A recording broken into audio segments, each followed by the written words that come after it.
আচ্ছা, আপনাদের সাথে কি এমন হয়েছে যে আপনার ছবি তুলতে ভালো লাগে বা কালার গ্রেডিং করতে ভালো লাগে, বাট আপনার কাছে কোনো ক্যামেরা নাই? যদি এমনটা হয়ে থাকে কমেন্ট সেকশনে জানান কাদের সাথে এমনটা হয়েছে। বাট আমি না এই ব্যাপারটা রিলেট করতে পারি। তখন আমার ছবি তুলতে ভালো লাগতো বা কালার গ্রেডিং করতে ভালো লাগতো, বাট আমার কাছে কোনো ক্যামেরা ছিল না।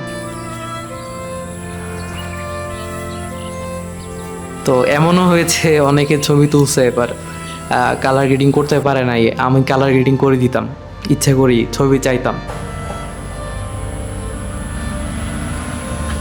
সময়ের সাথে সাথে আসলে এখন ক্যামেরাও আছে, ক্যামেরা ইকুইপমেন্টও আছে, বাট আগের মতো ওই প্যাশনেটলি ছবি তুলতে বের হওয়া বা ছবি তোলা এই সময়টা হয় না, অথবা সিচুয়েশনে মিলে না।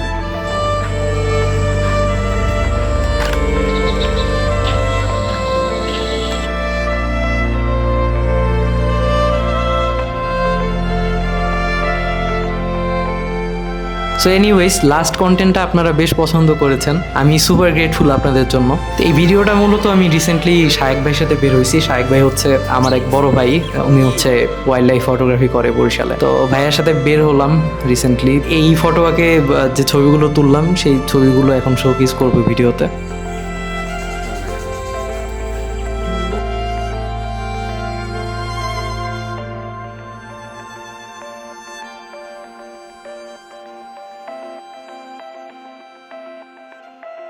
তো প্রশ্ন হচ্ছে হঠাৎ কন্টেন্টগুলো কেন বানাচ্ছি?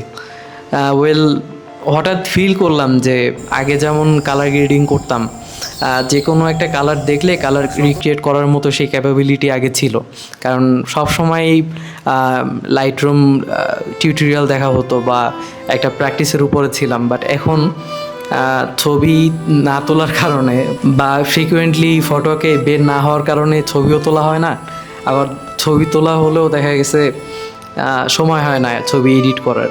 সো এই যে একটা গ্যাপ যে তৈরি হয়েছে, তো এই গ্যাপের কারণে আগের মতো সেই কালার গ্রেডিং ভুলে গেছি। তো যাই হোক, এই কালার গ্রেডিং ভোলার কারণেই মূলত এখন আবার কন্টেন্ট মেক করতেছি কালার গ্রেডিং করার জন্য। কালার গ্রেডিং করে আপনাদের দেখাচ্ছি আর কি কন্টেন্টের থ্রুতে।